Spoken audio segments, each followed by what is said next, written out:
You behind the scenes before your dreams. You might jam a 845 digital. We understand we did it too. Promote yourself, but get a budget. Gotta learn the do's and don'ts. Gotta learn when to bet it. We said it, you. Cause you're now in the studio with Chris and DJ RecBoys Shine.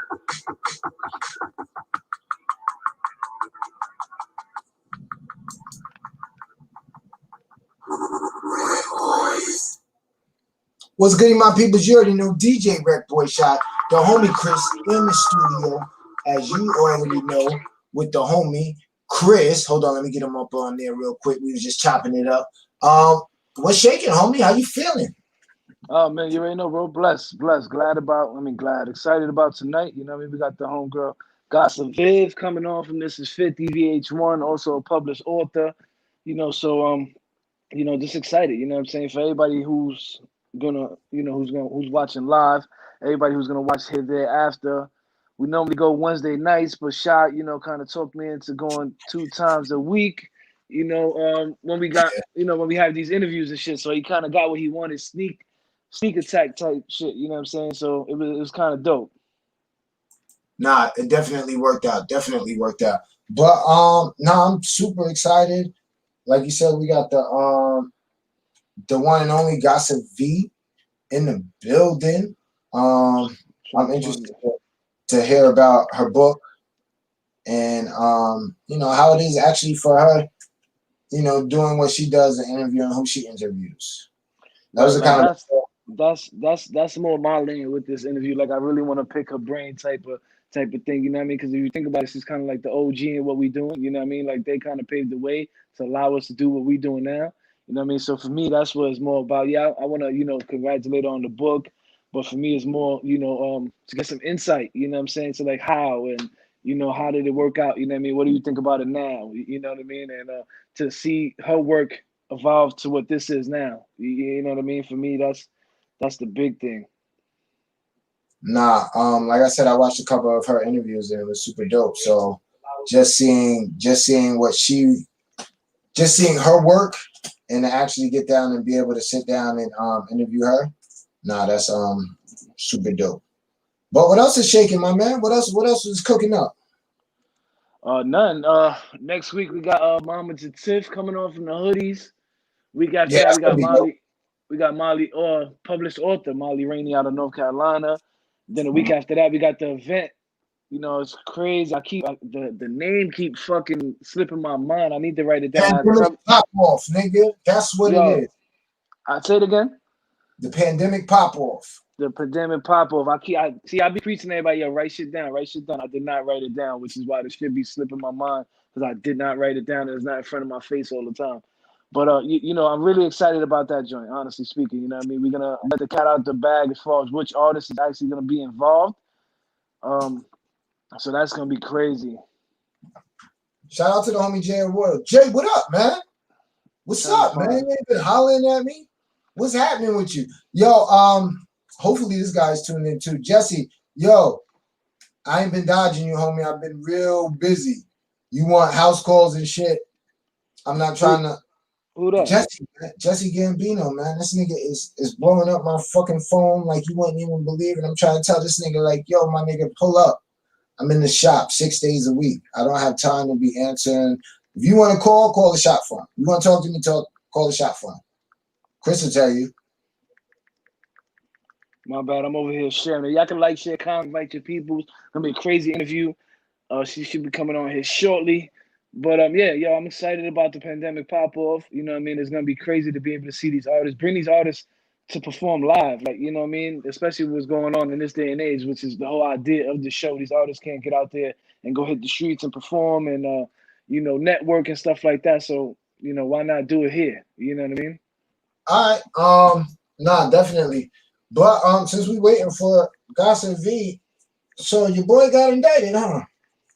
Who? Tory. I don't know, bro. I'll be honest. Today was supposed to be my day off, and I had to go into work. So I've been work mode. Like I literally just walked in the door probably like 10 minutes ago, So it's been work mode all day. I haven't really been, excuse me, checking, social medias and the blog Yeah. sites and shit. Huh? Yeah, they said he got indicted. Okay, yeah, but They and indicted him on the shooting, so I don't know. I don't know how that's gonna turn out for him. I hope people really It's know weird the law, though. because I hope he they know got the law, indicted, though. but the cops from you good? Yeah, you hear me?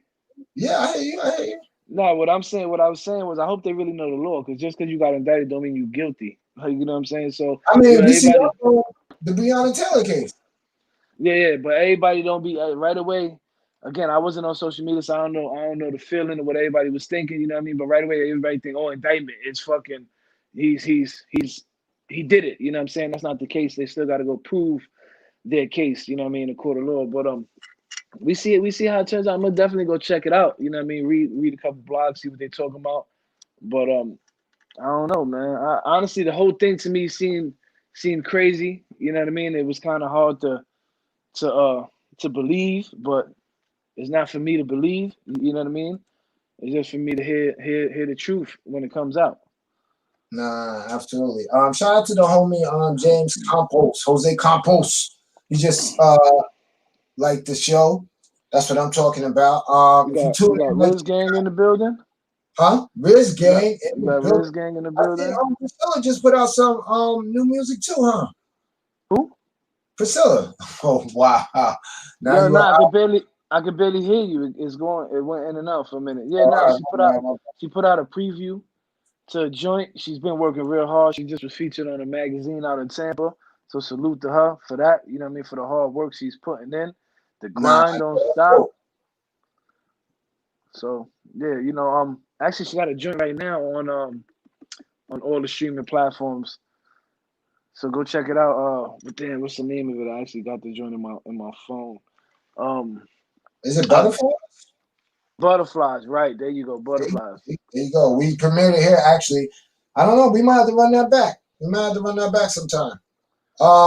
Wes B just dropped a new video. Shout out to Wes.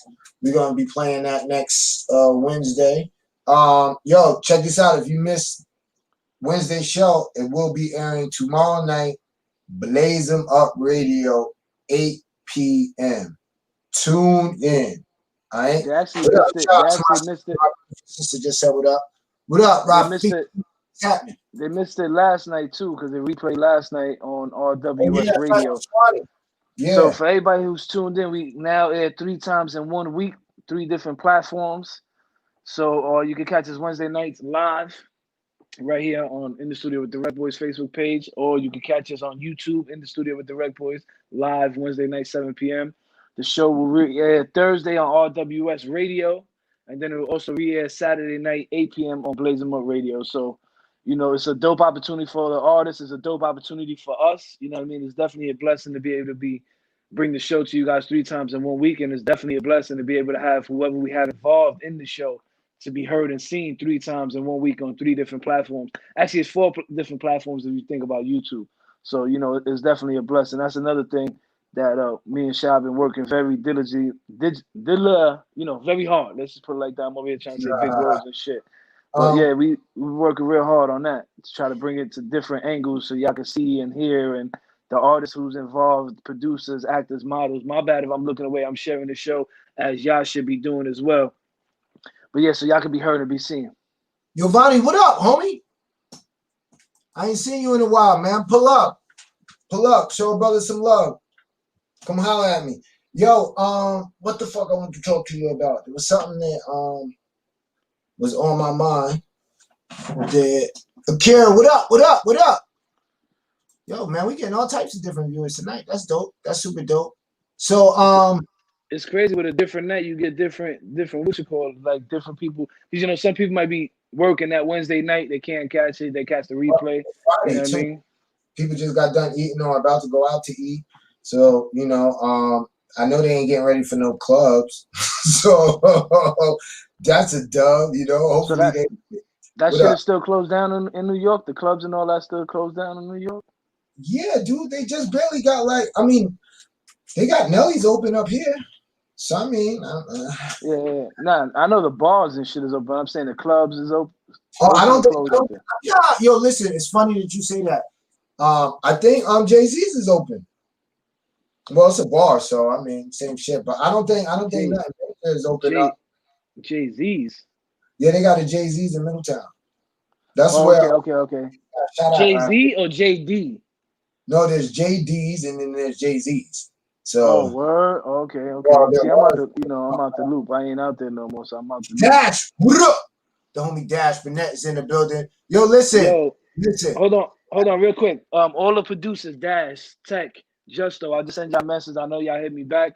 I'm gonna be reaching out to y'all soon with the information on where to hit Amadeus at. You know what I mean? Those are the 3 producers who won the event 2 weeks ago. You know what I mean? So they're gonna actually have a direct connect to Amadeus. They're gonna be able to link with him. They're gonna be able to build. So that's gonna be crazy. Shout out to the homie Don Vito. Yo, I thought you was gonna pull up and get those sound kits. You playing games. See what I'm talking about? Haha, my son is tuned in too. Where this little nigga at? Cause this nigga ain't in the living room. What up, Luke? But yeah, they just had a big ass car meet. He told me last night too, the last of the season, which is crazy because tomorrow's supposed to be like in the mid 70s. So I know they probably gonna pull up and do something like that. Yo, did somebody hit you about a car club thing? Nah. Oh, I thought maybe I know because somebody hit me. I don't know if I sent them your way, but you already know you tuned in to DJ RecBoys shot the homie Chris in the studio. We waiting for our lovely guest Gossip Viv to pull up on us right now. We just chopping it up. Shout out to everybody that's tuned in. It's funny because ever since we've been hitting with these producer shows, more and more people have been hitting me up on the side wanting to get back into producing. That will want to start producing? Well, yeah, pretty much. Well, not really start. Pretty much start taking it serious again. Okay. Real quick, Dash, we only doing tonight for a special guest, Viv. You know what I mean? She couldn't make it on another date that we had. Plus, we didn't want to push it all the way out to January because we booked all the way to January for interviews on Wednesday nights. So we had to do a special night. So Sean kind of snuck it in on me. He for a while now he wanted to do 2 shows. You know, not 2 shows, 2 different nights. You know what I mean? And with time permitting, you know, family, all that good stuff, other engagements and stuff, we kind of couldn't agree on it. You know what I mean? And then I was like, yo, let's just do the celebrities on a different night. And he was like, yeah, let's go. And I wasn't thinking when he said, yeah, let's go. And then later on, I started thinking about it. I'm like, damn, he got 2 nights anyway. That was pretty slick. But yeah, that's the whole thing about tonight. Dash, we in there, nigga. Dash, we in there. I got the door cracked open, so I'm about to kick that bitch wide the fuck open, Dash. Yo, listen, don't blow it up though. Don't blow it up. Let's just easy. Let's do it real easy.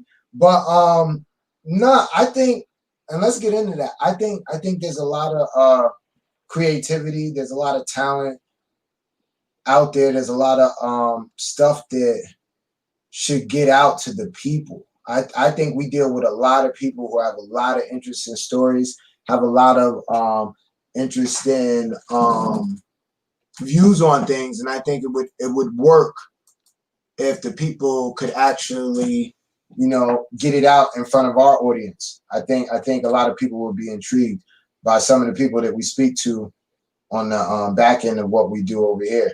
But no, we're definitely excited about the few things that we got lined up. We got the concert. Chris was just telling me about another beat battle. I want to do some other things before the beat battle, but we're gonna have to figure that one out.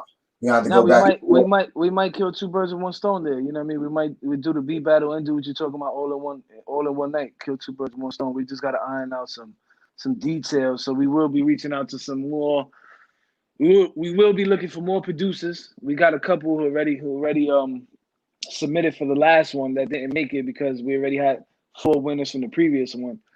And then we're gonna be reaching out to some artists to do a couple of things. So it's gonna be crazy. It might be some of the artists that we do the pandemic pop off with come 28th.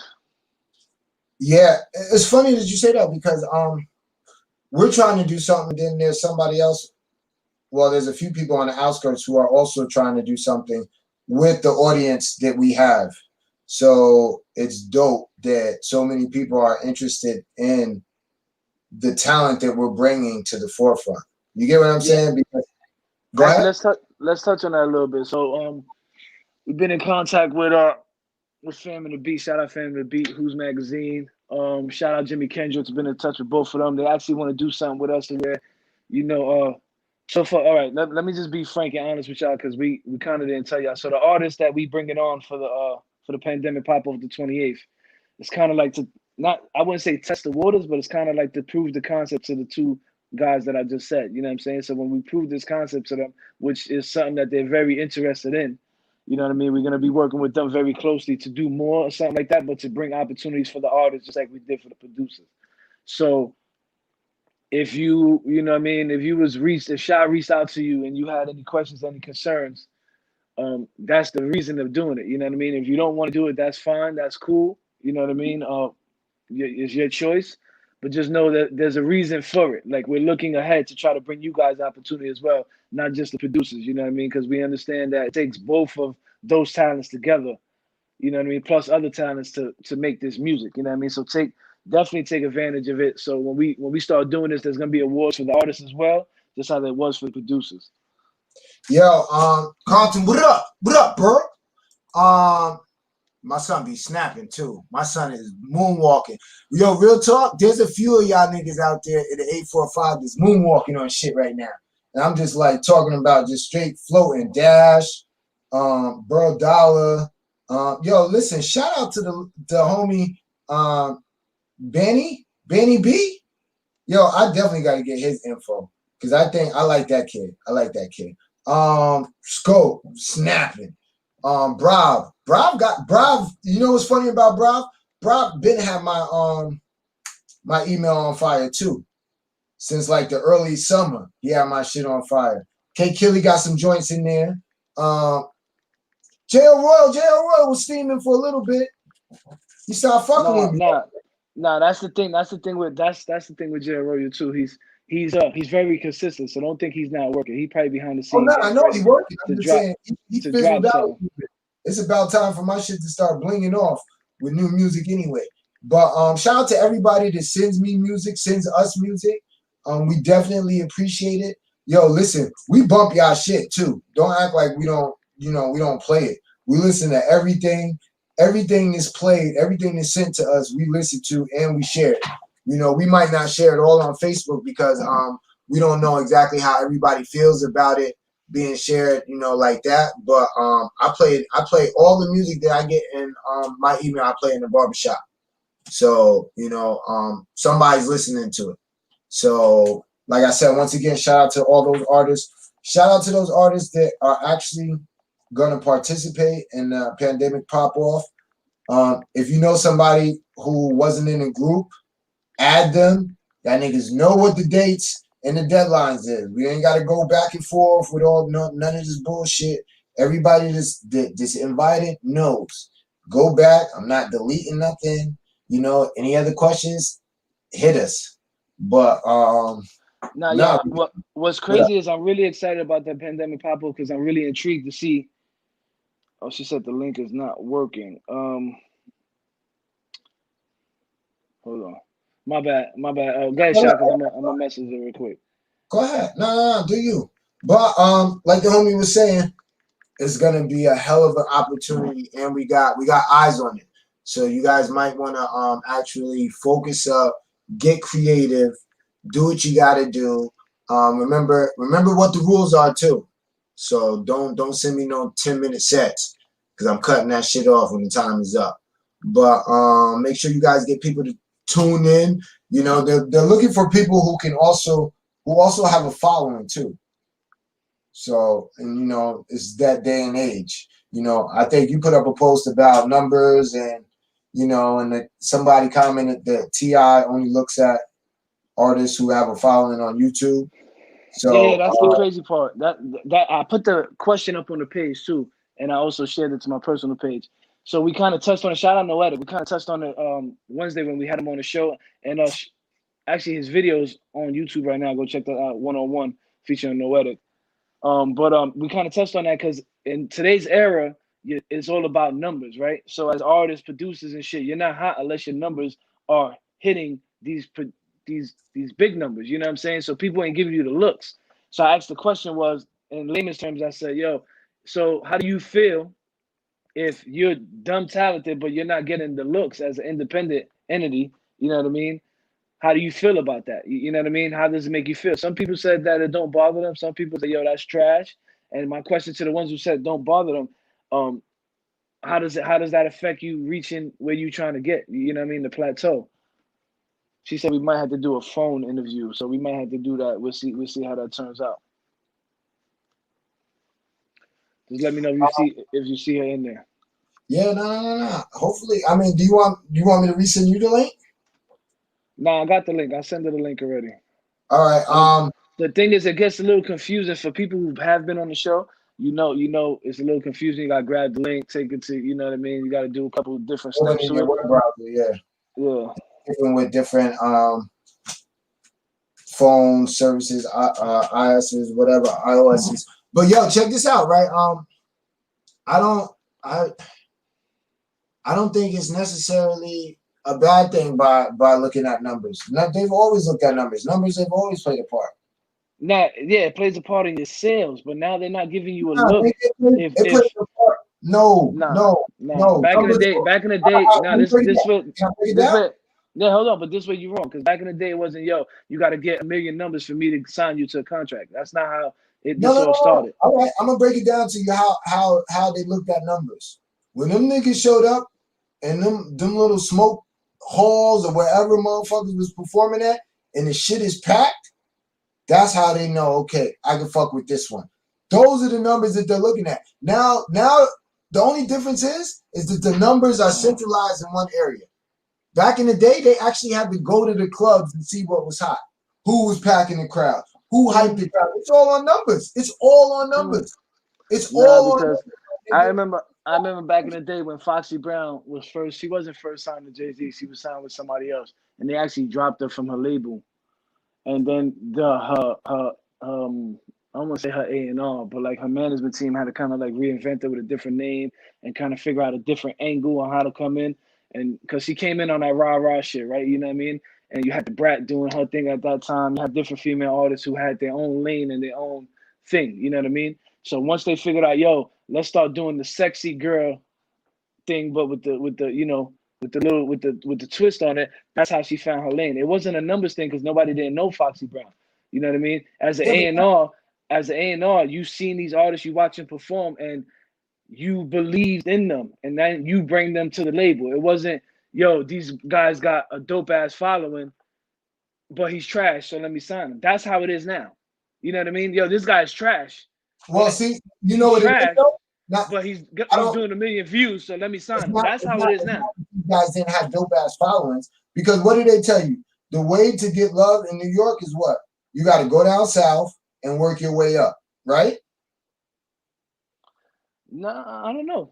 Honestly, I think to get love, I think it's not even about love. I think people just get caught up in staying in their own neighborhoods. That's what holds them back a lot. I mean, think about it. Yo, Deb, shout out Big Deb from Love and Hip Hop. All the artists that she managed from New York or whatever, she brought all of them down and they all got hot in Atlanta, down south. She did the strip clubs, all that shit. And by the time they started showing her love, New York was showing her love. Akira just said, I was just watching Biggie the other day and the fact that they wanted her to switch up on them. Yeah, no, absolutely. But no, that's what I'm talking about. That's exactly what I'm talking about. Because when she first came in the game, that's not how she was rapping. You know what I mean? So the biggest thing with these artists is believes in you. We're talking about when you're going out scouting. Now, in today's day and age, when you're going out and scouting talent, somebody brings you somebody. Somebody brings you somebody. Yeah, I'm not looking at numbers. I mean, I'm not. I know. Back in the day, they used to go out and say, "Yo, I'm going to see him perform." Where's he performing? No. Yeah, but it's not the numbers. They're going to see him. They're going to see him perform, to see his stage presence, to see him as an artist, to hear his music, to get a feel for it. It has nothing to do with numbers back in the day. It wasn't numbers. It was, listen, you had to believe in that person to sign him, to put your money behind them. Now the only reason they put their money behind you is if you have a following, so they can recoup their bread. That these labels are not taking the risks like they were doing before. I don't think. Hold on, Carlton said, I think the formula was back in the day. You could get a following anywhere as long as you got on the internet, got the internet presence. Yeah. Well, see, the thing is back in. All right. Let's tune back into the Straight Outta Compton thing, right? When Jerry Heller went and got them niggas, he went and he seen how they were reacting to this phenom called rap, gangster rap. It wasn't like these guys were selling, and he looked and he seen what he can make off of this. It wasn't about. But it wasn't numbers. He believed. No, He it believed. was numbers, because think about how he cut the first record. Remember in the movies when they fucking cut the first record and they were like, "Damn, we sold this many." Yeah, because this many people fuck with us. It's always, at the end of the day, it always comes back to numbers. So now, before we can give you something, you have to show me that at least people are interested in you. So you telling me when Diddy signed Big, yeah, signed Big, rest in peace, Big Pun. That was the name that came to my mind. When he signed Big, it was a numbers thing. No, he knew. Everybody kept telling this nigga was hot. And then he went. So it goes back. It's not. It's not numbers. Don't do that. Biggie is special. I'm telling you facts. It wasn't numbers. Talk about anybody except Drake. Only artists. So let's go. Let's talk about Cam. When he first signed his deal before the Dipset and all that shit, they signed it because it's numbers. They signed him because all through Harlem, niggas was talking about Killer Cam and them killing niggas, them children of the That's not numbers. That's not numbers. That's not numbers. It is numbers. Is not numbers. What people are talking about you is the same with lights. Ain't no different. No. What's the difference? That's not numbers. Dude, if you go through Harlem, and everybody is saying Killer Cam got it, Killer Cam got it, Killer Cam got it, Killer Cam got it, those are numbers. Those are equated to numbers. That's a buzz. So you telling me right now when T.I. says, yo, I don't sign nobody unless they got 1 million views on what you call it. That's the same thing as what you saying with Cam and Foxy and all these people. It's the same concept. They just changed. The technology got more modern. That's it. He don't have to go to the club. He don't have to go to your city to know that 1 million niggas love you. Yeah, you don't see He can go right on YouTube. He can go right on YouTube. You don't see her on the thing? Nah. I'm waiting for it. I don't see it. It's totally different, bro. Like you don't get these artists. You don't get these artists right now who are signed because somebody believes in them. You get these artists right now because they have a following and they don't understand their network, so they get got and they get signed to these labels. Because at that point, listen, if you get 1 million plus views, you don't need a fucking label, right? But people don't realize that. A lot of people didn't need to get signed. Had they took the Master P route, niggas would have still bought them albums. They didn't know that then, though. You get what I'm saying? So now they say, okay. Again, it was a different game. It was a different game. That only works at that time down south. That shit didn't work in New York at that time. It was a different game. Just how it is a different game now. Like right now, it's numbers. Everything is numbers right now. Like niggas don't even go listen to your music if you're not popping. The first thing they go do is go to your YouTube page and see how many views you got. Or they go to your Spotify and see how many times your shit was streamed. Then they listen. Everything's a follow-in thing right now. They only, 6ix9ine. They only listen to his music because his shit went viral. If it didn't go viral, nobody would be talking about this kid. Nothing.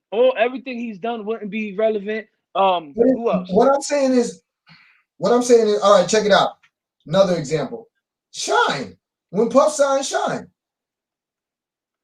Yeah, but all right, this is the point I'm trying to make. They didn't go to Shine, for instance, and say, yo, you got 1 million views on YouTube, or you just sold 1 million records, so let me sign you. No, they heard his name. Hold on. They heard his name. They heard his name, like you saying. They believed in the brand, and then they signed him. No, but his name was. They had a bidding war.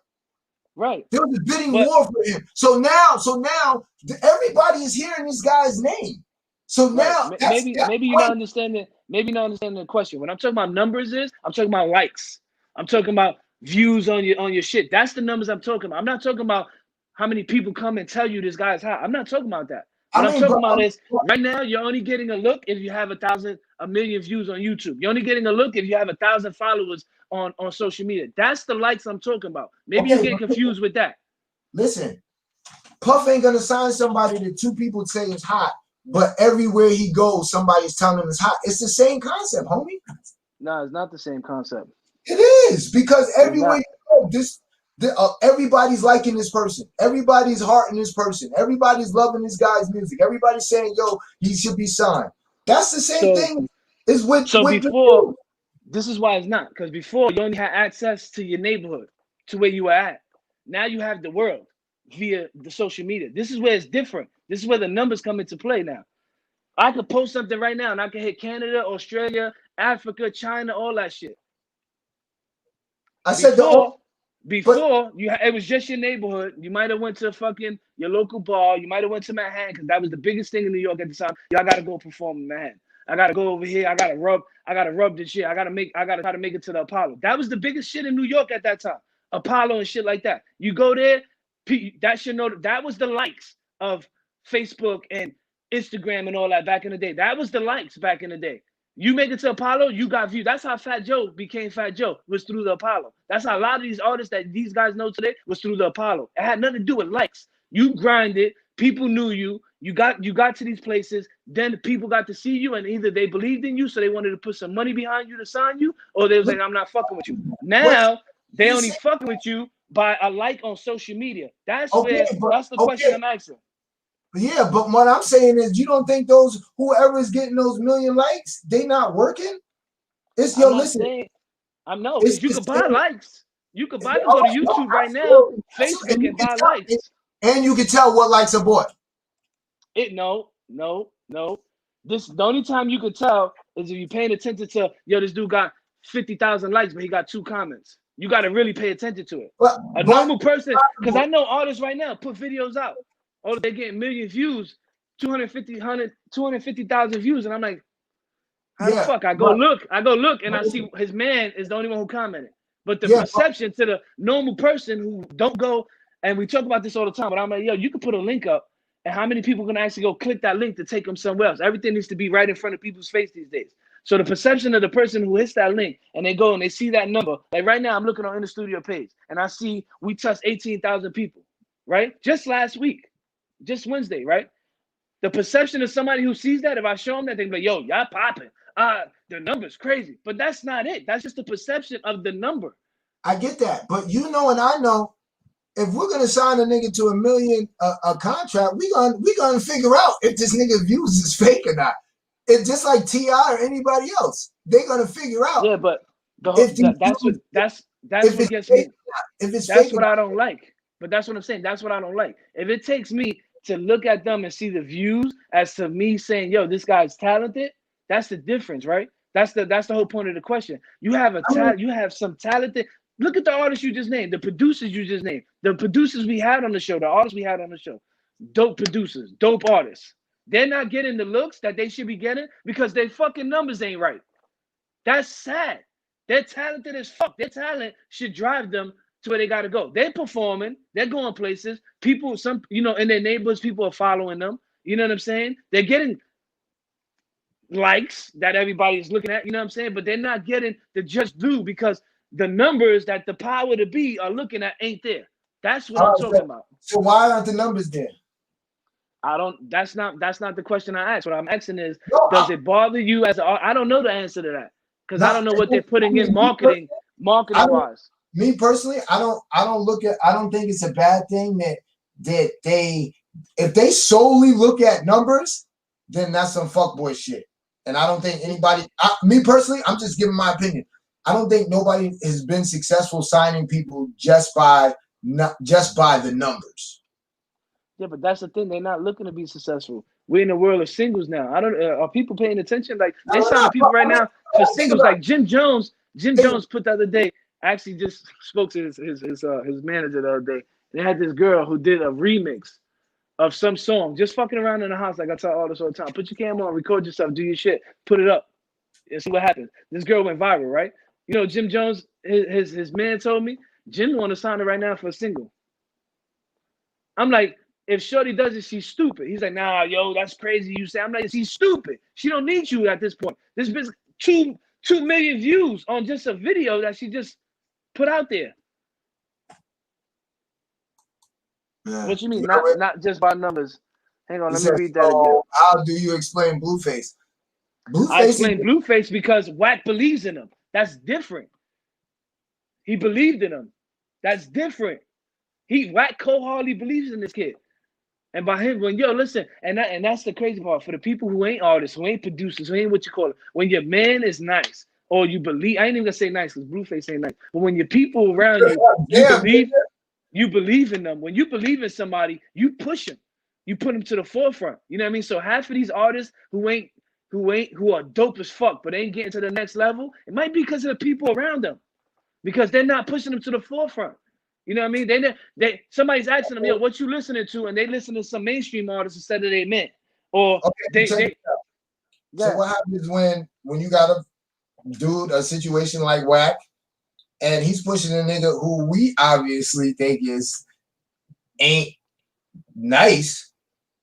There had to be something else that he's seen. Because I mean, if he's giving us his best rapping, it's you want me to keep it a buck? In my opinion, why Wack did this is because Wack is a blood. This kid is a Crip. This integrates the two gangs in the West Coast, and it's a money maker. That's me looking from the outside. Okay, I could jack that. I could jack that. That's me looking from the outside. He somehow, some way. Don't get me wrong. He's cool with Big U. He know a couple of the big homies out there. You know what I'm saying? But by him doing this, he brings both of these two entities together, right? So you know why he wouldn't got a Wack nigga then? Because he could have got any Crip that rap. Yeah, but maybe that's the thing. He don't think he's Wack. He believes in the kid, which is why he put the money up, and which is why he went to Baby and said, "Yo, let's do this label." So, all right. Because if people don't know, his label's on the Cash Money. I don't know what the fuck I'm talking about. What? Because the nigga's Wack. Nah, he's Wack, but that's what I'm saying. Just because he's Wack to you, don't mean he's Wack to Wack 100. He's Wack to you too. Yeah, but just because he's Wack to me, don't mean he. All right. In order for Wack to do that deal, he had to believe in the kid, right? So obviously he sees something in the kid that he put this money up and go sit down with somebody like Baby, so Baby confront this bro. I think he just seen an opportunity. It could have been opportunity or belief. Like, yo, listen, especially in the West Coast. I don't know if anybody tuned in been to the West Coast, you know how this, or if you've seen it on. You can't really go by the TV, but you got to be there. That gang culture is real out there. Like, you know what I'm saying? That shit is really. It's not like New York where the blood and the Crip could be hanging out. You know what my take on it is? What? He was the Crip version of motherfucking 6ix9ine. He just ain't tell, my nigga. Nah, Baby got put on because Baby was the money behind it, Stitch. I know, but Baby's what the money. No, I'm talking to Stitch. I'm answering Stitch's question. I'm saying, but yo, listen, they to me, that's the only logic that I see about it is the fact that, yo, listen, they seen a way that they could get in and get this kid in a situation where, you know, I mean, think about it. They seen the same situation that they seen with fucking 6ix9ine going on. 6ix9ine can't rap. I think the same niggas felt the same way about 6ix9ine. Yo, listen, me and you, I don't give a fuck what nobody said. Me and you knew what was going on with 6ix9ine before all of this shit happened. We already said. But why I think it's different is because, all right. So I think, and this is my opinion. I think Wack believed in this kid. I think the 6ix9ine thing was 6ix9ine went looking for these guys. That's the difference. Okay. You know what I'm saying? 6ix9ine went looking for these guys because he needed some type of notoriety. He needed some. Yeah, because he got on his own, and he had a little bit. You got to remember, the little nigga was touring overseas. Yeah. Now he was, but he wasn't. Again, he wasn't hot over here, and the only way he makes it hot over here, or he's even. And a lot of artists are doing this now too. They associating themselves with these gangs, so that they could be known instead of going out there to put in his work, right? You know what I'm saying? So, like I just said earlier, a lot of independent artists don't get the notoriety they deserve because of the people around them. Because the people around them ain't telling people about they dope ass artist friend, they dope ass producer that they know, they dope ass entertainer, actor, model, author, whatever. You know what I'm saying? They know this guy's dope. They might support by buying the project or buying the material, but that's as far as it go. You know what I'm saying? So now you get this guy like 6ix9ine who's putting in work. He starts. So originally, for the people who don't know, and I ain't even want to talk about this kid, but he started fucking with the Crips first. It didn't go. Nothing happened. No traction was going on. The Crips ain't really that. They ain't that heavy in Brooklyn. Like, you know what I'm saying? Just keeping it a buck. They out there. They strong. Don't get me wrong, but they ain't as heavy. You know what I mean? So then now he starts messing with the Bloods. As he's messing with the Bloods, now he does the video Gumbo, whatever the fuck. What was the first video? The first single. Yo, listen, I don't know. I know that nigga went 8 All for right. 8. Right? He went 8 So for 8. whatever he does the first single. And the first single, we seen something that we never seen before in the video. A whole bunch of Bloods and Crips going crazy. That was just like, yo, hold up. You see the blue flag? Yo, you see the red? And in New York, in Brooklyn, that shit ain't happening. You know what I'm saying? Yeah, they might be on the same block, but they're not with each other going crazy. Only certain individuals have that type of power to bring these guys together. You know what I'm saying? So now everybody sees that, like, yo, what the fuck? And then the perception of it was, yo, damn, look at this shit. Then he goes and, like you said, million views. Now the perception is really there. Who the fuck is this kid? Everybody wants to go check him out. Hold on. You know why he's getting those million views? Because all them little niggas, all of them homies, all them homies is in the video, got peoples. And those people is sharing. So it's not necessary. I mean, it can't be too much off of false that these numbers that he was getting, dude. Huh? Let me say that again. My bad. I'm talking to Gossip. All the blood niggas that he had in the videos, it's all in having they people share, like, do all of that shit. Right. So that's what I just said. I just said that. When your people's around you and they pushing you, and what I mean by pushing you is, all right, he puts them in the video. Right now that they're in video, they're like, yo, I gotta share this shit. Yo, I gotta tell my man about it. Yo, I gotta da. So him being, because you know, him being a smart marketing guy, he puts all these people in the videos. He puts some Bloods, he puts some Crips, he puts some big homies in there, because there was some big homies in there too of both nations, right? They go and they say, yo, I'm in this video, I need to share it. That's how the shit gets the numbers it gets, because they're telling people, they're doing their just due as his friend. You know what I'm saying? As I just said earlier, if, for instance, me right now, we on the show, me and you on the show. How many people we know? Between the both of us, we probably know a bunch of, number-wise, a lot of people, right? Yeah. If all those people went crazy and they just did, yo, shit, yo, let me share this shit. Yo, let me share this shit. We go viral in a minute. And that's the same thing. Huh? You gotta connect her mic and cam before she can come in. It says that she's there, but she's not physically there yet. But dude, that's my thing though. Think about it. If I'm having Jimmy, Arsonist, Phantom of the Beat, Amadeus all pull up, right? Shout out to Barry. If I have all of them pull up, right? Yeah. Up here to see my artist, I'm gonna get everybody I know to perform for free, because I know they're gonna tell all their people's in there, so that by the time Jimmy and all of them get here, the shit is packed. So now when they come and see my artist, the perception is there's a million likes in that motherfucker. You get what I'm saying? Yeah. That's the perception. Yeah. But so again, now, it goes to those artists though, right? So let's say you bring, I don't know, Bubba to perform, right? But Bubba only don't tell nobody. He just comes to perform. That don't help. That's what I'm saying. That don't help the perception. So that don't help the numbers. He might be a dope ass talented artist, but only 5 people listen to his music because his cousin who listens to his music, or his man that he knew since high school, don't never tell nobody about him. Yeah, well, that's at the end of the day, sometimes that's kind of his fault. I think we got it in there. Hey, you in there? You there? I can finally enter, but I had to come in my car, which is why y'all can hardly see me. Oh, okay, sorry. I hear you, so that's kind of good. So that's all that really kind of matters, you know. But how you feeling today? I'm so sorry for the technical difficulties. No, you good. You good. Don't even worry about it. I'm just trying to make sure that we can get you in there. Nice little camera angle for what we can get in there. But what's happening with you? How you feeling? How y'all doing? I'm so sorry again. That's not like me, but it wasn't working, and I was like pressing everything I had to try to press, and I'm finally in now. No, No, no, that's it's all all good. I was telling it's Shad, not I'm like, about yo, that. she's having difficulties, and we had a couple people that we bring on had the same issue because it's a little difficult to navigate to get to it. But we appreciate you taking the time out for even willing to chop it up with us and talk to us. Okay. Real quick though, can you just give yourself an introduction? 'Cause we told everybody who you are, but if you could just let everybody know. Well, I'm Gossip Viv. Right now, I have a podcast on CMVA 107.5 FM. Some people know me from hiphopgossipsite.com when I had the website. Some people may know me from VH1's The Gossip Game. And I also work for This Is 50, so they may know me from that as well.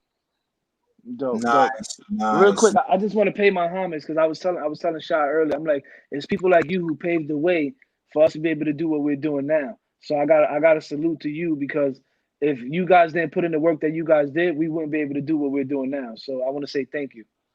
Well, thank you. I appreciate that. I mean, because Um, it's real fact. You guys laid down the foundation, and with the whole you guys putting down the foundation, we able to now with this new millennium thing with the internet and social media, we able to, you know, expand on it and take it other places. And you guys are even doing bigger things now. Like you said, you're doing a podcast, you FM radio, you on TV. So it makes us feel like yo, this is really possible. It definitely is. You just got to be consistent. That's all. um, I'm just blown away because you're an author now. You wrote a book, I so did. that was kind of dope. I definitely want to get into that. But how was it like? Because you've been in the game for a little while now. How's the Mhm. transition been from just radio to the internet to the podcasting? Now you don't need all these other people to put you in certain positions. You can just get a camera, you know, say some words, and you get your opinion out. How's the transition? Um, I don't. How can I explain that? A transition. So I was never really like a TV person. Okay, TV and me don't really mix. Of course I did it because the check was good. nice, It brought attention to what I was doing at the time, and of course Mona was behind it, so that was always a good look. I'm more of like a radio personality. I like to get to know people on a more personal level. Um, I don't really feel like it's a transition. I'm just a regular chick who I love what I do, and it allowed me to do other things outside of just reporting gossip. I'm older now, and I really don't like to report on the gossip. Although somebody may report something, I may go behind that because I may know some things because I have some great relationships with people in the industry, and so I may know things that the average person may not know. right, right, So I might, someone might say something bad about, for instance, for example, Joel Santana, let's just say, right? I know Joel's. So I may know that to not be true, but because all the blogs are putting it up on their websites, and people take it as, oh, it's on the internet, it must be real, you right. know but I know otherwise. And I think that's what caught the attention of a lot of people is when I had my website, hiphopgossipsite.com, I cleared up the rumors. I didn't start them, and that was like my little slogan. And so people can I curse? Yeah, Yeah, go yeah, yeah. ahead. I Oh, know. okay. People genuinely fucked with me behind that. Yeah, yeah. I don't know how else to say that. No, You So, know, I you was know, able to get a lot of exclusives because of that. yeah, that's what I was gonna ask you because it kind you never while you were doing the Gossip Viv thing in the website, you never really had any problems because it seemed like you never took sides. I never took sides. I mean, if I knew them personally and I had a personal relationship with that individual, like, can't nobody say nothing about Angela Yee. I'm always gonna take her side. right, Always. Like, right, right, there's nothing that you can come to me and tell me about my friend. I'm gonna always take a side on that. But I try to remain fair because at the end of the day, you still a journalist, you still have a job to do. But there are some people in the industry that I have that personal relationship. Like, they've been to my house, I've been to their house. we talk all the time on the phone. So yeah, I'm gonna side with them, but you know, that's why I kind of moved away from the gossip, because to me, my relationships are more important than breaking a story. Right, right. Real quick with the gossip thing, how Mhm. do people like run? Like when they're like, yo, that's Gossip Viv. I mean, not now because you're already established and people know that you keep it a buck. But in the beginning, was it like, you know, and then like especially when you like when you introduce yourself or you going in for a story and you know, I do the gossip report or the rumor or whatever the case may be, and people kind of compare it to like Um, Wendy Williams or something, and they think that you're like that villain or somebody who just wants to get in the tea and be messy. How do you like? How do you well, go ahead? I had experiences. For instance, when I was first starting, you know, my website in itself let you know where I was standing. It was called hiphopgossipsite.com, but the word gossip kind of deters people. I Right. remember I was backstage. Um, I'm not sure if it was Madison Square Garden or the Westbury Music Theater, and it was a hip hop concert. Waka Flocka. It was a bunch of artists, and I wanted to get that interview with Waka Flocka, and he turned me down simply off the fact that my website was hiphopgossipsite.com, not knowing me, not knowing what my site represented. And I was a little bit frustrated behind that, but that was years ago, years ago.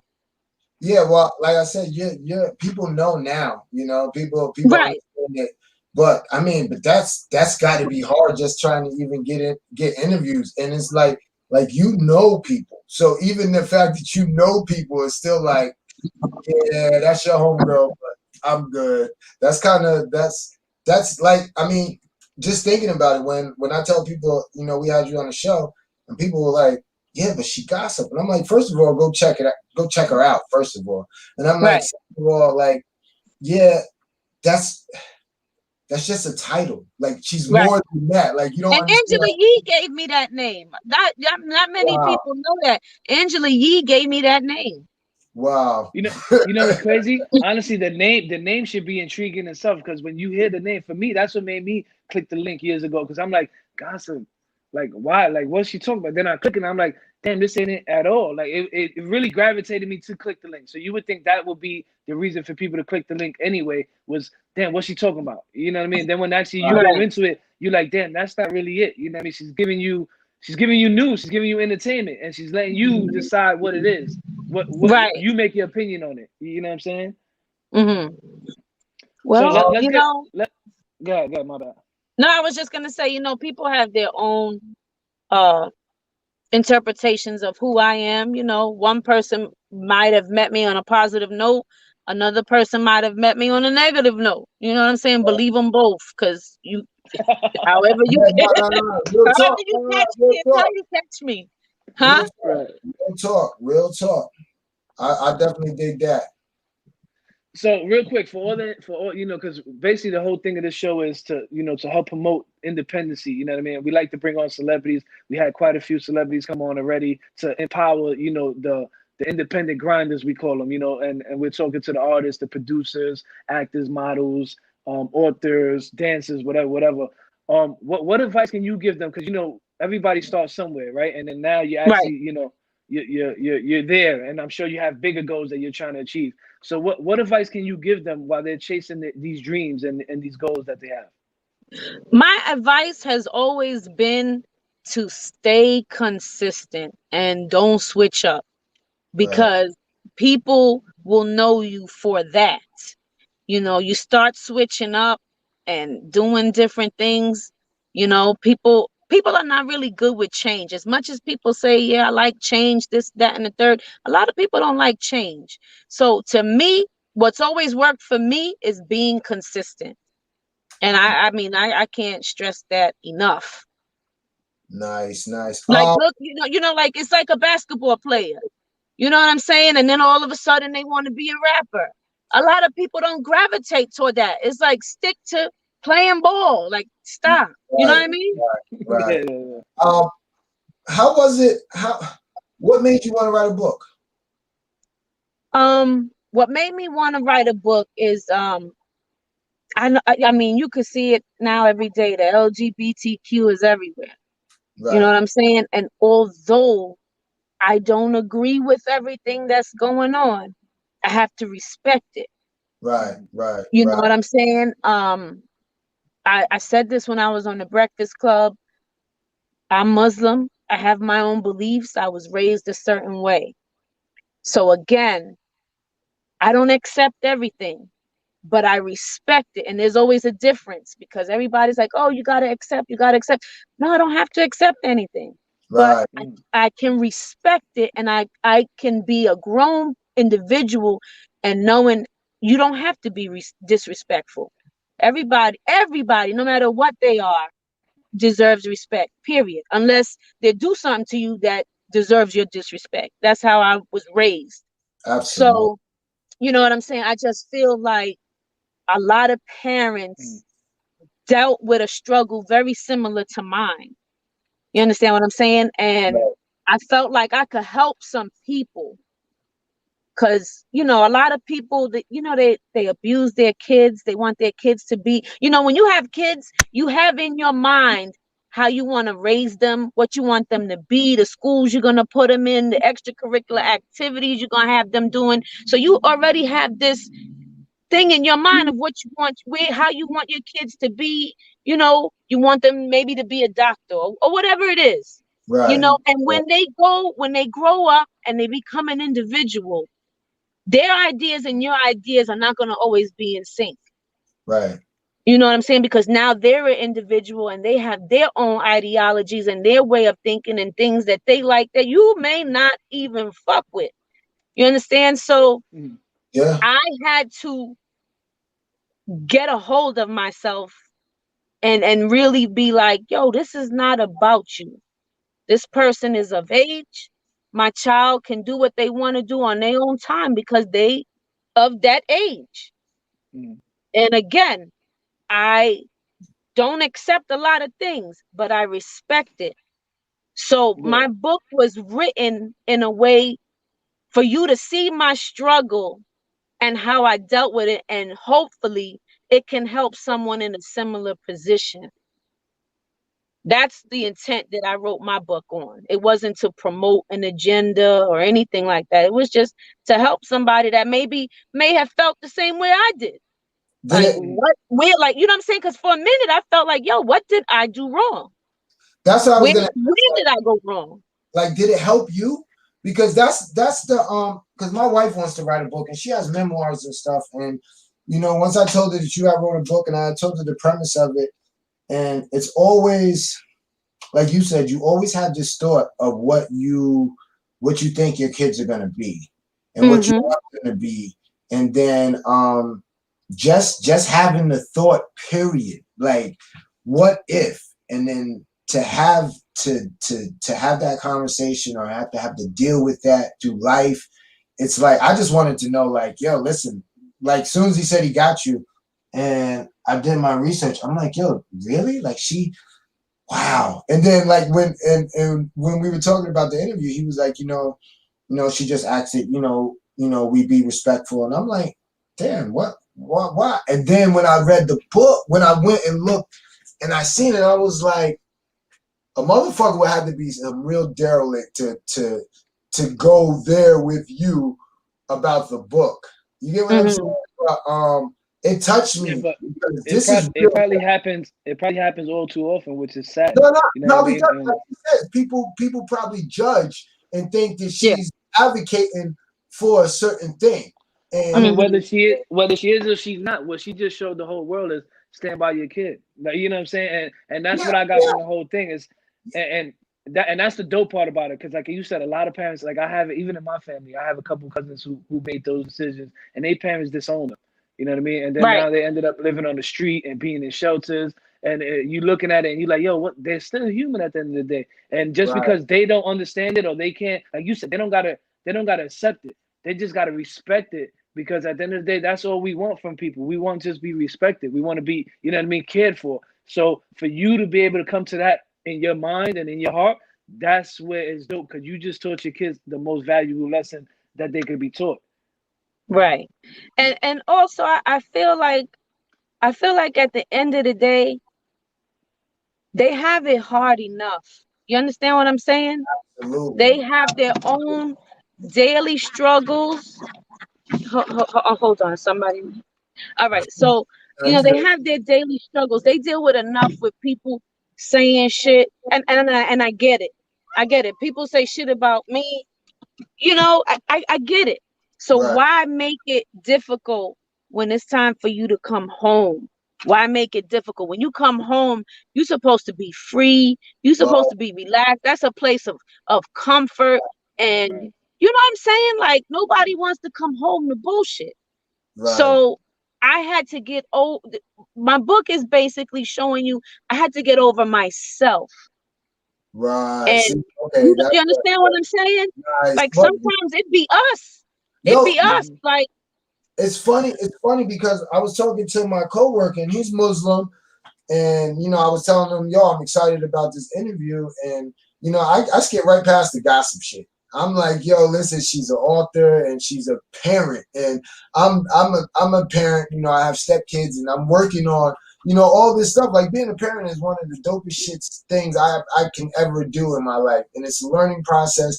And to the more I get into it, the more I want to see how other people handle certain situations because I know I'm one of those strong men who like you said I can't accept it, but I will respect it. You get what I'm right, saying? And it's more so a fear of protecting mine after that. Fuck how I feel. right, Now I'm on go mode to protect mine. Now I'm more so like, damn, I gotta make sure this little nigga is right next to me. You know what I'm saying? And it's scary right, because a lot of people don't have. A lot of people aren't aren't aware enough to understand that. Yo, listen, like that's somebody's child. That's what I'm saying. Like so, to be able to have someone like you put out a book to hmm, where we can pass off the knowledge and say, yo, listen, this might not be going on in your household, but hmm, at least you can read up on it so that you know and that you're not, so offensive or offended by it. You get what I'm saying? Because that's what I mean, like anybody can come to me. I got nieces, I got nephews, they can all come to me and say, yo, uncle, whatever the case may be, this is how I want to live. Now, hmm, it might not be how I feel, but I right, gotta respect it. And because I love them, now I'm more worried about okay later how I feel about it. But now I gotta shield them and make sure that everybody else respects them. And I gotta. That leads me to my next question. How did you handle that? Because I know it was kind of hard letting go, and like I mean, especially in this day and time where people the rage is out of control in people.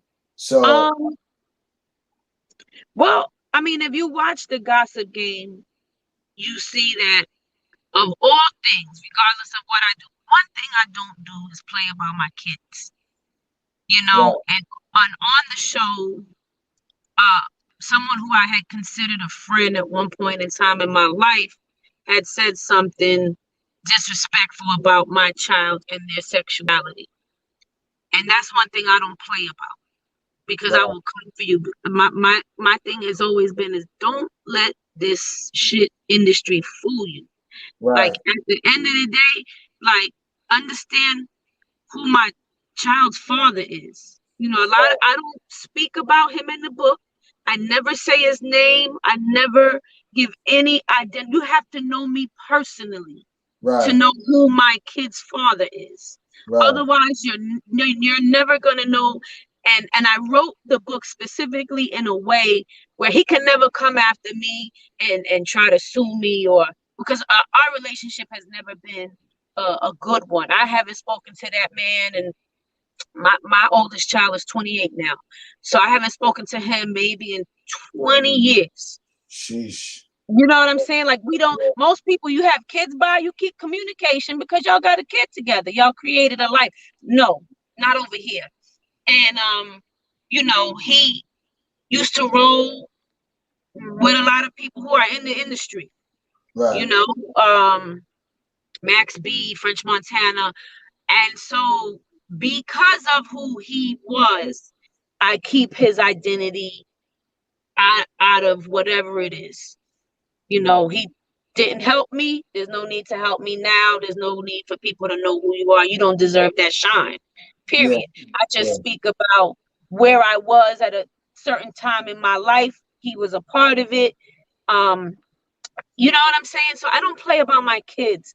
And even though he wasn't really a part of my children's life, I know that he loves his kids, Right. Right. Right. regardless of whatever did or did not happen. Right. So I, you know, my thing is like, don't let this industry fool you because you will catch. And I don't threat. I'm not a gangster. I don't threaten, but I just don't play about my kids. And I think anybody in their right mind, when they have children, you just don't play about people's kids. Yeah. I'm not no gangster either, but I listen. I dare nigga. You listen. I'm not Exactly. nobody. I'm coming to do it, nigga. I'm coming to do it. But yeah, Right. yeah. But like I said, oh my goodness, it's rough, man. And to just actually find somebody that we can that I can chop it up to on this level, like with our audience and with my homie, and to actually, you know, my son was actually tuned in earlier. Hopefully, you know, Hmm. he watches it, and to actually see that, you know, we're a different breed of parents. We're the hip hop. Right. So a lot of shit that we allow and our way of parenting is different from how we got parented, and it's dope Yeah. to actually build with parents of who understand that. You get what I'm saying? Yeah. Because some people who try to be just like their parents, and that shit doesn't work. Like, it's a different time, it's a different era, technology is different. We got to change, and we were the ones who were the rebellious ones. The hip hop was the rebellious. So now Right.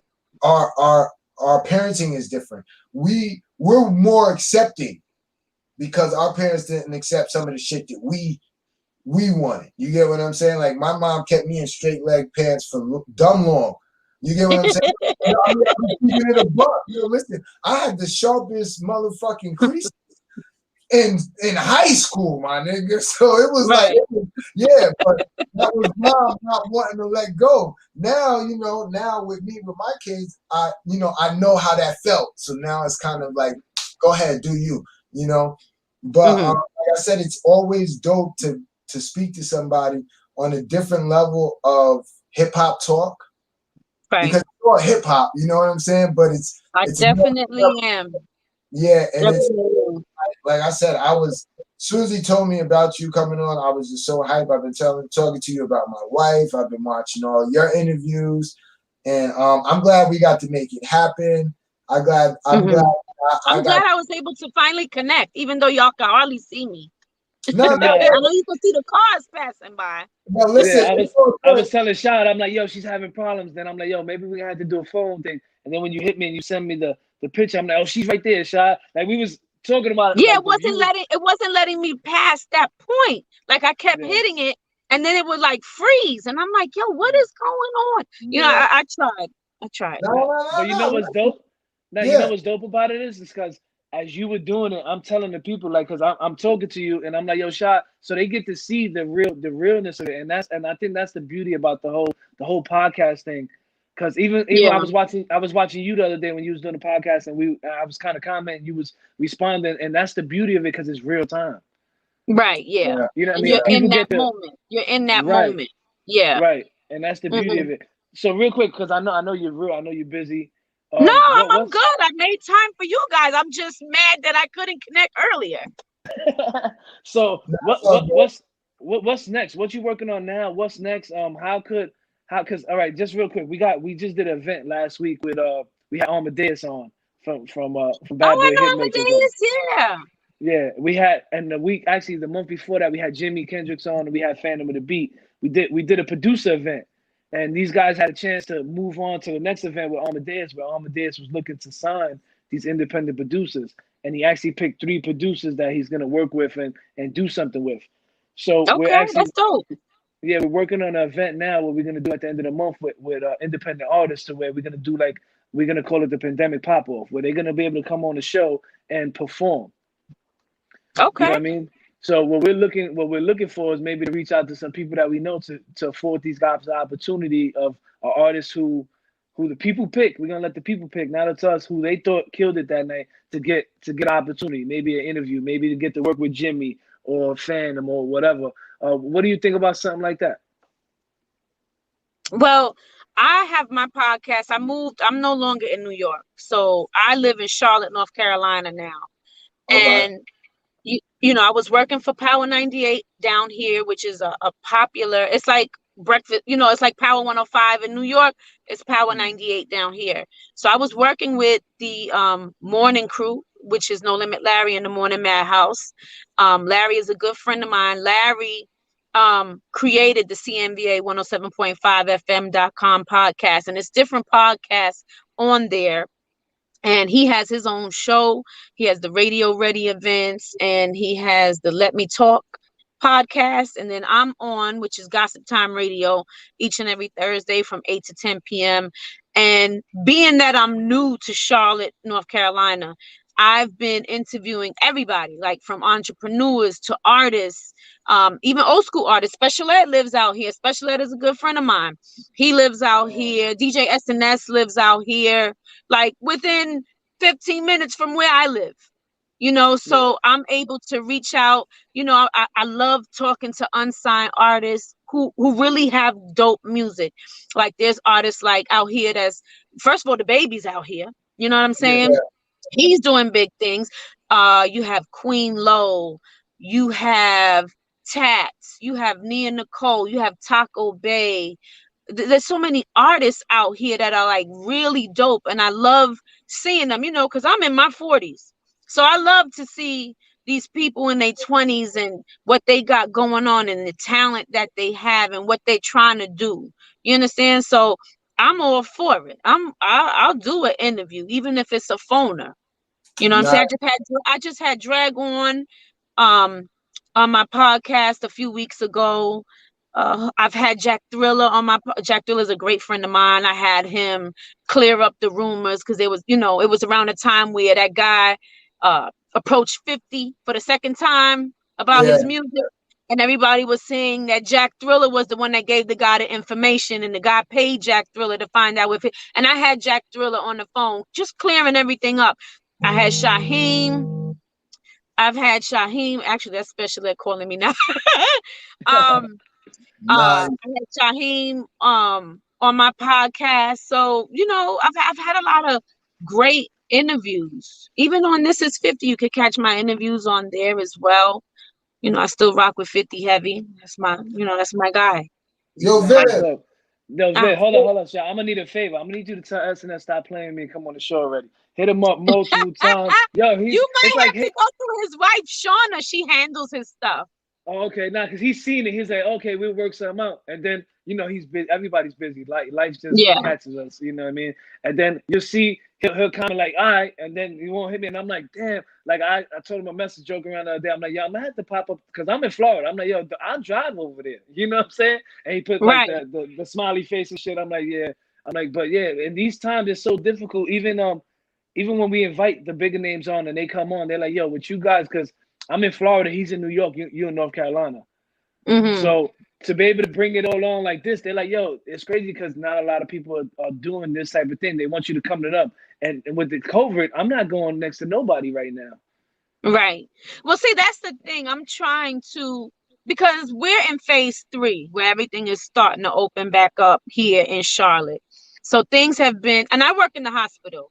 So, and Okay. that's always been my thing. Even if you watch like the VH1 Gossip Game, one thing, the industry is great. It's great to be as you have those outlets and those connects. That's great. But at the end of the day, it don't pay and everything ain't guaranteed. I need a guaranteed check.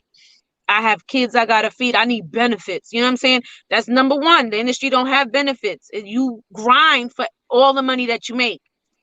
So I've always worked in the hospital. I will maintain working in the hospital. Or somebody's gonna always be sick and they're gonna always need help.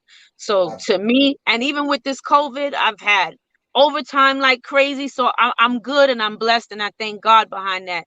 But being that they are loosening up the restrictions, I kind of now want to have an in-person, because it's nothing like having that person in front of you. They get to feel your vibe.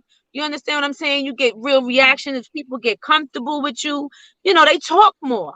They give you Yeah. more that they wouldn't give the average person. So I'm all for the in-person, even if it's just one-on-one.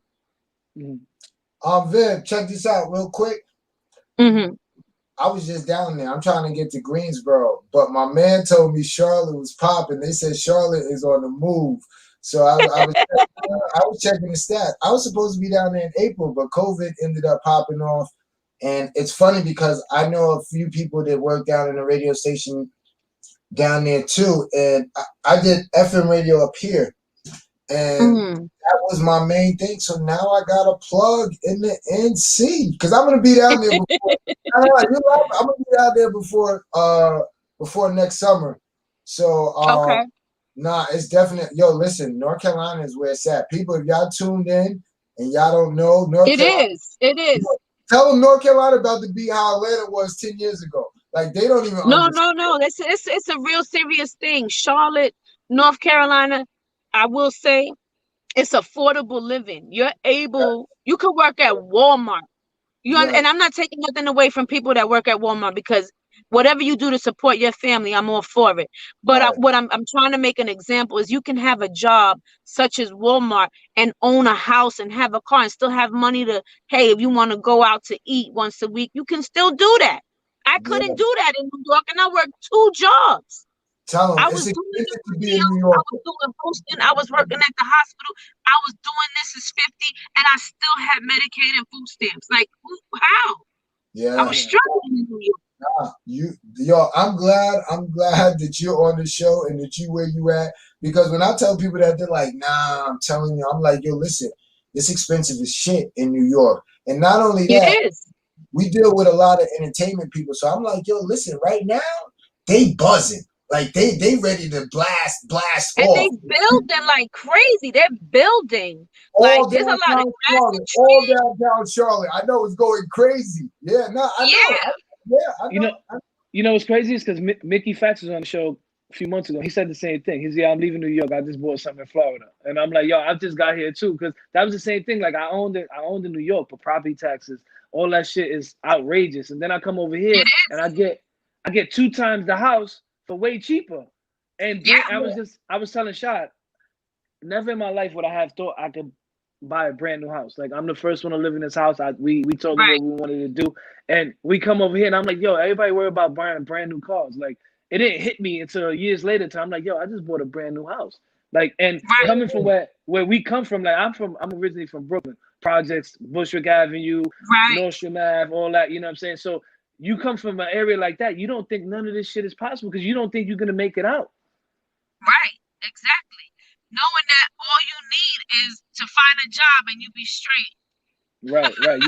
That's Yeah. it. You get caught up. You get caught up into the day to day. You see what's going on. Oh, look at the car. I want the car. You see the chain. Like, yeah, I want the chain. But all it takes is, and this is what everybody. This is how everybody became what they are and successful and being able to achieve their goals is chasing it. A lot of people don't. These goals don't happen for these people because one, they don't believe that it's possible. Two, they don't chase it. And three, the people around them are their downfall. You know what I'm saying? Like, matter of fact, can you Yeah. talk on that a little bit? Because a lot of people, a lot of people, industry people. You know what I mean? So can you Mhm. explain how your connections got you to where you are? Because I tell people all the time, your network will build your net worth. Right. I will say this. My ex-husband, right? I was married for a long time. I was with that individual for 18 years, and a lot of people felt like he helped me because he had all access DVD magazine. He's had TV shows, and I really worked hard by myself, and I never asked him to help me. But I will not say that I did it by myself. There were a lot of people in my corner who helped me. Choke no joke. Right. He helped me a lot to get interviews. Shara Dade helped me to get a lot of interviews. Shara Dade, her daughter is in movies with Will Smith. You Nice, understand what I'm saying? nice, nice. Nelson from G Unit, Jeremy from G Unit helped me. Star, my cousin Star from Star and Book Wild, he helped me. He helped me and showed me the way. I have a friend, a personal friend. His name is, I'm just gonna call him Chuck. A great friend that I grew up with. He helped me. He was the first person that ever put me on a radio, and I didn't know what to say. Could you imagine me not knowing what to say? I didn't know what to say. Right? I was stuck. And he was like, yo, you gotta do, and he taught me. You know what I'm saying? So I'm never gonna say that I did it. I did it myself. Yeah, I'm good. I'm never gonna say I did it myself. I had a lot of people that helped me along the way. I don't know if you guys remember Tiana Smalls. Yeah. I used to work. She's from Brooklyn also. I used to work with her way back in the day.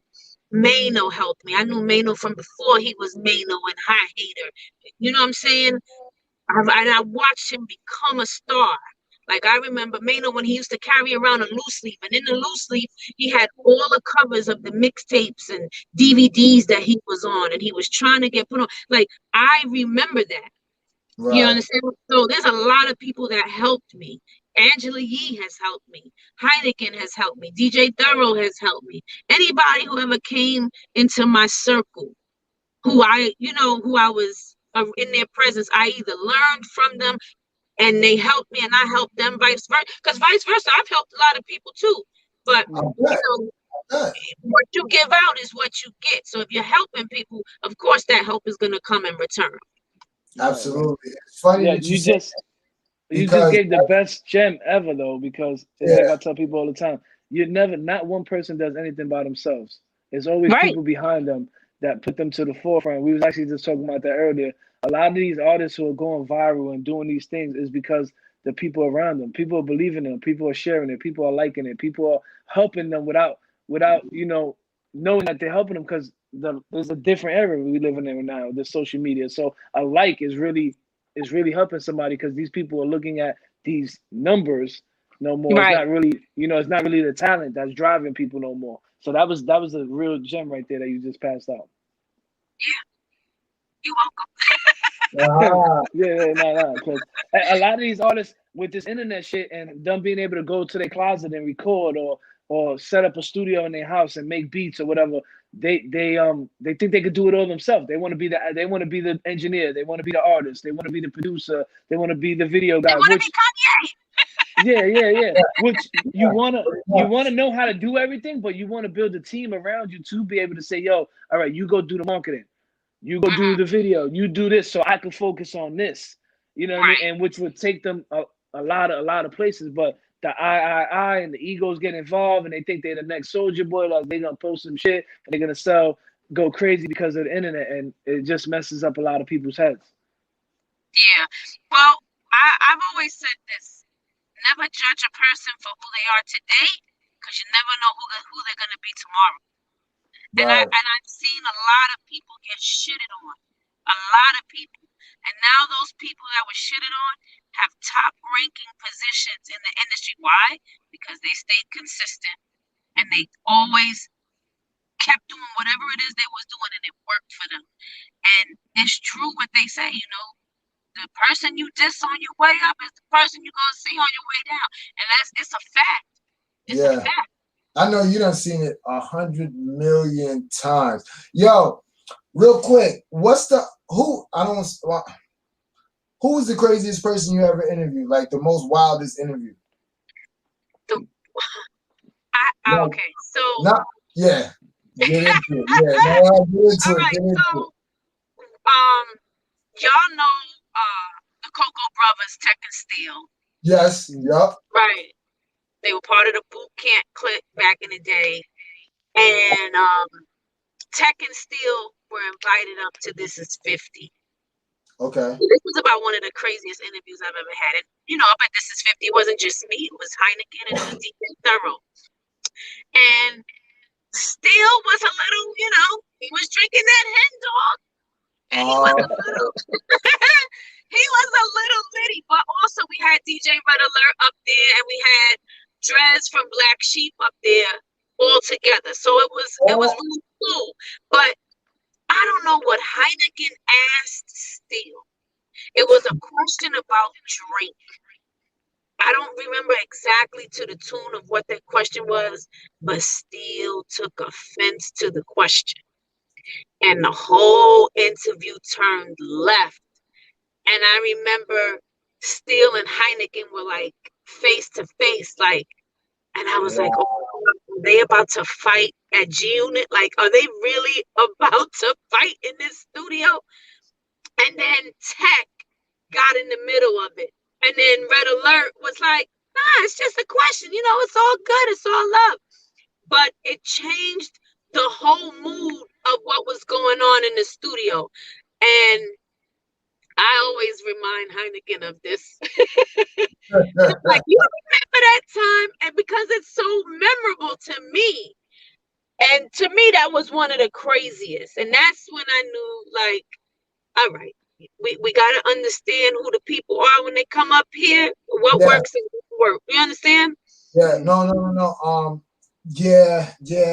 You got to know who you're interviewing and where you need to go with the interview, because some people play games, some people don't play no Right. game. And Heineken was not disrespectful. He was asking for him. It was a genuine question. But if you don't know Heineken, you may take him the wrong way. You know, they both from Brooklyn, Steele and they from Brownsville, and Heineken is from Brooklyn too. So it was a heated moment that to me was the craziest thing. I've done a lot of interviews in my day. I've even done some interviews, like I was told one of my interviews was like I interviewed Joe Budden. And I guess I was asking him questions that his hardcore fans, his mood music fans, were like, she should have never asked those questions. But I asked them anyway. So, you know, man, you just never know. Let me ask you this before we let you get out of here. What's one interview that you want that you haven't got? Queen Latifah. Yo, that's crazy. Yeah, that's crazy. Yo, you know what's funny? Yeah, I might have to put her on my bucket list because Queen Latifah. That's dope. And you said that quick. You must have really because I already know she's a goal of mine. Nice. Male. What male? Because that was kind of a male. You know who? And I'm actually in the works, but I have to travel back to New York to do it. And when I went to New York, he couldn't do it. And remember Little Sean? Yeah. Little Sean, he goes by behind the smoke on IG. Okay. He's done only one interview. He's only done one interview, and that was with Noriega from Drink Champs. He has agreed to do an interview with me. I'm the only other interview outside of Nori from the Drink Champs that he will do an interview with. I think a lot of people don't know his story. He has such a crazy story, such a crazy history, but all people focus on when they interview him is Biggie and Tupac. Yeah. I have so many other questions that got nothing to do with Biggie and nothing to do with Tupac. That's because you were in the loop. So you got personal shit. You got shit that you heard. Like you know, I mean, like, because people gonna be watching that interview like, I didn't even know I don't know where she going with, but I want him to answer the question because I heard like you're in the loop, so you know and that helps you so much that you're a real person, you're genuine. So people actually fuck with you. You know what's really weird though is that how small the industry really is. Oh, it's very small. Yo, people think that there's millions and millions and millions of people who move and shake, and I kid you, there's not one person that we know that we've met doing this that doesn't know you, hasn't worked with you, hasn't sat down with you. It's really I know Jimmy when we talk to Jimmy, or I know Phantom, I know Amadeus. yo, Amadeus, yo, we just had Arsonist on the show. Oh, that's my boy. Matter of fact, I just hit him the other day. You know, Yeah. this is that one, and it's I'm seeing now because we were so grinding so much independent wise that now that we're up the next level, that it's like, yo, everybody really knows everybody.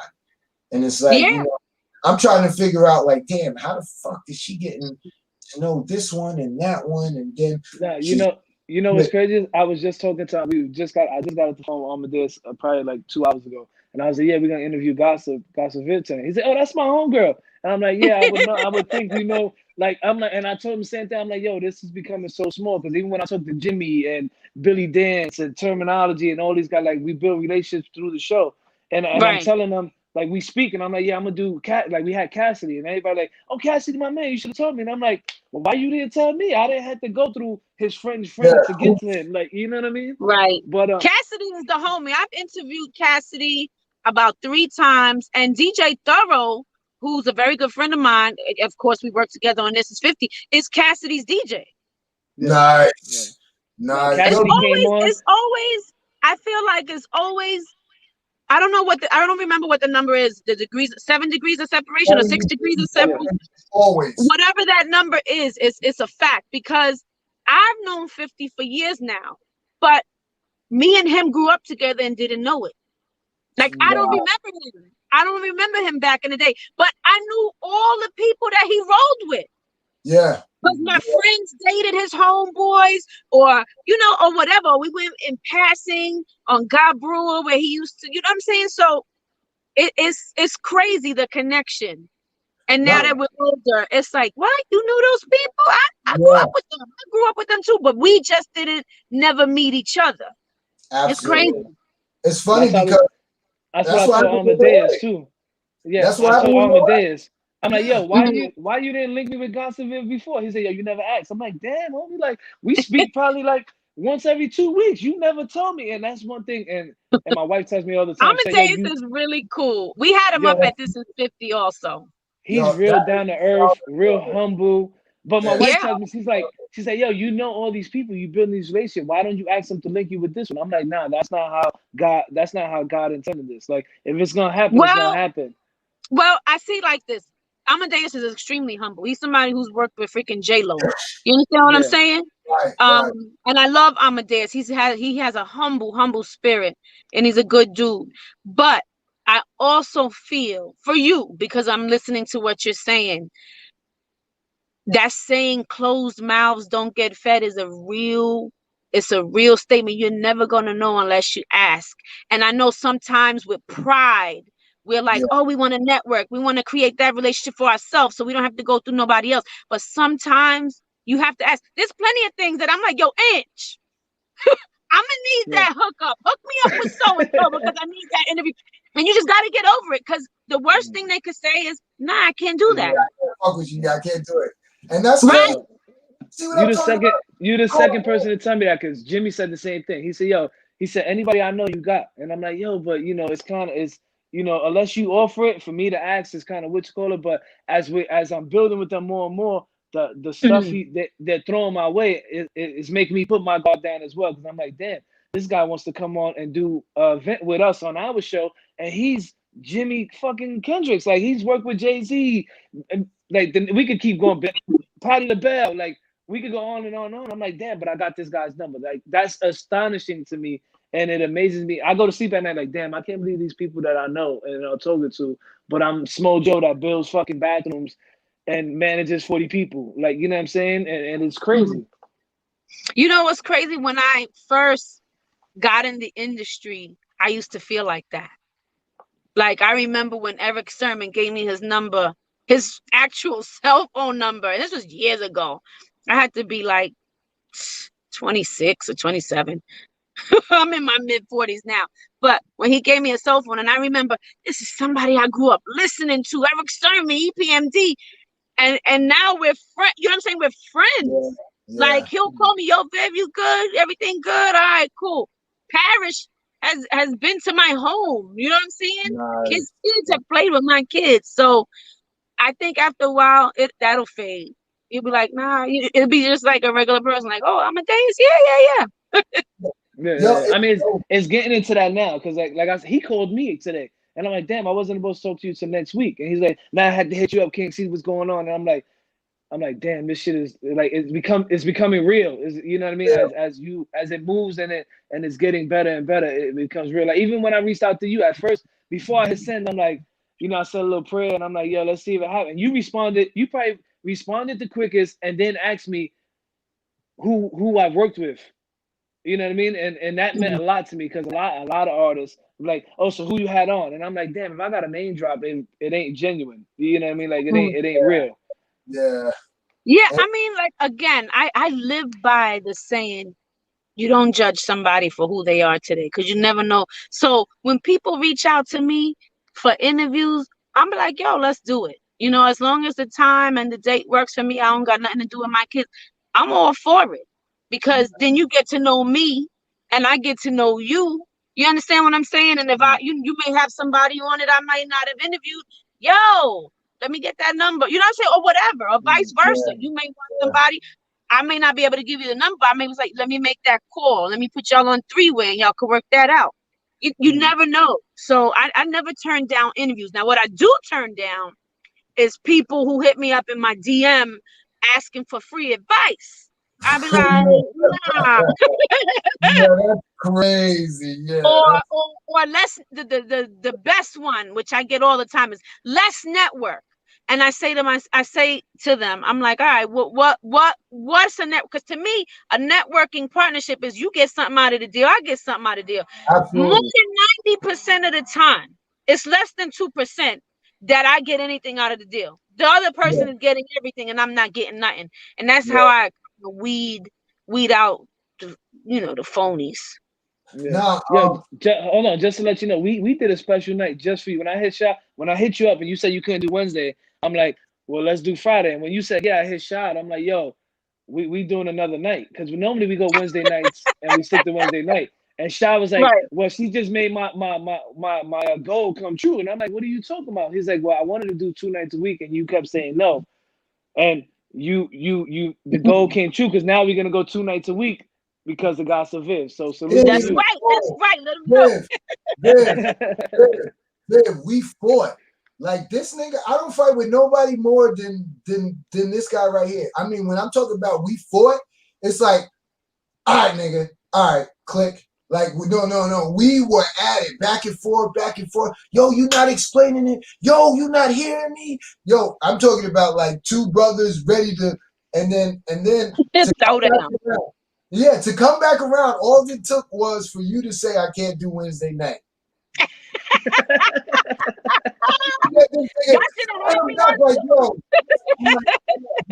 You just did the same thing we was beefing about 2 weeks ago, and he's like, yeah, but we're not gonna make it every time. I'm like, I don't give a fuck what we make it. I just know that we doing the 2 shows.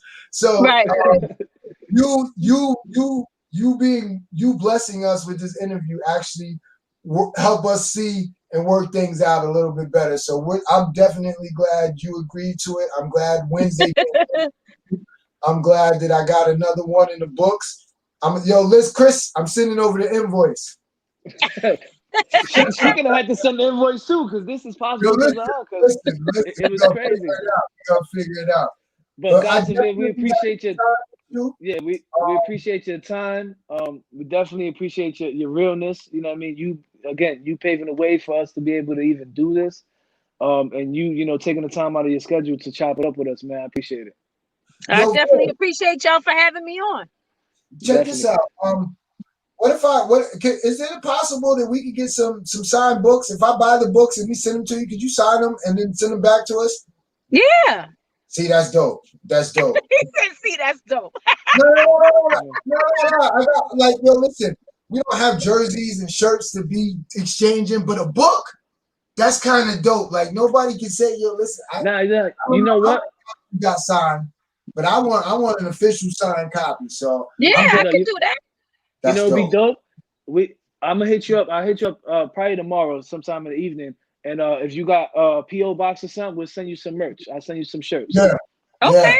Well, you send me some merch. I always and I had somebody who sent me a lot of merchandise, and I rock it and I support it. I wear it on my show. I was like, yo, shout these people out, because you're sending me a product. Nice. I Yeah. don't have a problem promoting. If you're sending me product, Nice. I'm there. Listen, Nah, even if you don't promote it, just to have Gossip Viv wearing the shirt is crazy. well, listen, just Just to say, keeping it a buck. somebody's gonna catch you. Somebody gonna catch your picture with the shirt on. As long as you wear it, we good. We good. Right. But again, Queen, thank you for your time. We appreciate it. Maybe we could do it again in the future. Maybe we could bring you on to one of these shows that we do in an event, and do Okay. something along the lines for these artists. Hopefully, Yeah. I can have a better signal, and I don't have to be in my car. That's all right. We'll figure it out. Yo, it's funny that you say that because we're actually in the middle of upgrading our system anyway. Like we always trying to up the game. So yeah, now we're gonna make that happen. We definitely gonna make that happen. All right, cool. All right, thank you again. We appreciate it. Y'all have No a blessed problem. night. Thank y'all for having me. All right, easy. Bye. Dope interview, shot. Dope interview. Again, shout out Gossip Viv for bringing Shad's goal and idea to light, because that's how the Friday night thing came into play. That's what happens, man. That's what happens, man. That's what happens. Good ideas. Jonathan, thanks, man. It was definitely a dope interview, dope show. We started off slow. We actually got into some heated shit earlier. Yeah. We definitely gonna finish that too, because I think that's a good topic to talk with the momager, Miss Tiff. You know what I'm saying? Because she's dealing with that too, and I think it would hit home for her too, because that's kind of what happened with her and the hoodies. You know what I'm saying? But real quick, shout out Jonathan. For the people who don't know, Jonathan is the one who designed the logo. Nice. You know what I mean? The logos here. Yeah. So the one behind Shot. So for everybody who don't know, that's the man behind it. He hand drew it. You know what I'm saying? So I somewhere, if I didn't lose it in the move. No, I have the screenshot of the original one he drew. I can send you the screenshot. I think I have the paper somewhere, because he gave me the paper. Because I remember giving it to you. The paper. I don't have the paper, but I have the picture of the original. Actually, the thing he sent to you. But I have the paper. If I didn't lose it, I have the original drawing, the first drawing. I even actually have, because just give the people insight. I actually probably got like 40, 50 drawings from him. It took that much to get to where we got with this. You know what I mean? So salute to that man. He's seen it again. He's actually my cousin. You know what I'm saying? But he's seen the vision. He believed in it before it was even what it is now, and he put time and energy into it. You know what I mean? And that's what takes, like Gossip Viv said, that's what takes it to that next level. And that's kind of what I was trying to touch on earlier. You're only going to be who you were around. You know what I mean? So if you around a bunch of bum ass people, you're going to be a bum. You know what I mean? If you're around a bunch of successful people, you're going to be successful. You know what I'm saying? So, and that goes with the artist, the producer, whatever. My bad, y'all got it. Nah, it's funny that you say that. We're gonna touch back on that, because we gotta keep it a buck. We gotta keep it a buck, and we got a lot of young bucks who follow us, and they see what we do, and we can't lead them wrong. A lot of y'all ain't playing fair. A lot of y'all is doing some real fuckboy shit, and as the big homies, we gotta call you out. So stay tuned. We definitely we need to square some things up just to keep people on the right track. But hold on, so the people know this show will not air tomorrow night. Wednesday show airs tomorrow night on Blazing Up Radio. So y'all want to check the replay? Go check it out in the Studio with the RecBoys on Facebook. Go subscribe to the YouTube channel. I can't stress that enough. Subscribe to the YouTube channel. Everything's gonna get uploaded to the YouTube channel and Facebook, but go subscribe there so you always get the updates. It sends you an alert as soon as something goes up. We actually live on YouTube right now, so this show's playing there and here simultaneously at one time. But I think that's our time, my G. Yeah, no, I had a good time. I'm excited to listen to the replay tomorrow. I'm excited to see Big Tiff, Momager, Wednesday. We already got 2 videos lined up. We got the world premiere. Well, not the world premiere. Wes let it out already. But Wes got a new video out, and I got a new video from the homie podcast, so I'm gonna play that. We're gonna need some more videos. So if you guys know anybody, send us some videos. And that's pretty much about it. Hope you guys enjoyed your Friday night. Hope you guys have a happy and safe weekend. Be safe, stay safe. And yo, hit us up for the merch. I still got merch. I still probably got like I got a bunch of shirts left. Hit me up for shirts. We got hoodies. Shy got the hoodies. Everybody ready to roll out here soon. We got a bunch of other stuff in the works. Hit us up for the merch. Get the merch. You know what I mean? Support. We got. Let me see which one you wearing. Which one you wearing? I got the red with the pocket. You got the green. Yeah. See, I got the green with the pocket. Yeah, we got nice. the shirt. I got the red with the pocket. It's kind of dope. We got the shirt with the whole logo behind Shy. We got that as well. We're gonna be re-releasing the RecBoys shirts. So for all the female fans who rock with us, we have the I Love RecBoys shirts. I'm gonna put a picture up of that as well. We got the V-neck I Love RecBoys shirts. We got the tank. We got a bunch of stuff, but that's gonna be more spring for the shirts. But we got the sweaters coming right now because it's fall time we got the out there in New York. Hoodies. We got some Scullies coming in. I'm thinking about scarves this year. I don't know. We're gonna see how it works out. It's gonna be all demand. What we're working on right now for everybody who supports us, who have been buying merch and supporting us because honestly speaking, I was thinking about it the other day. When you came home from that vacay? 2011. This year coming up, we lit. It's 9 years. 2021. It's going on 10 years. We've been doing this for about 9 years. Catch and Rec Entertainment been in existence for about 9. Well, no, I would say the year after. So let's say 8 years. Because it took us a year to finalize everything and make it a corporation. So we've been going hard 8 years music-wise. We started producing. We had artists, you know what I mean? We got to the point now to where we're doing, this for the independent scene.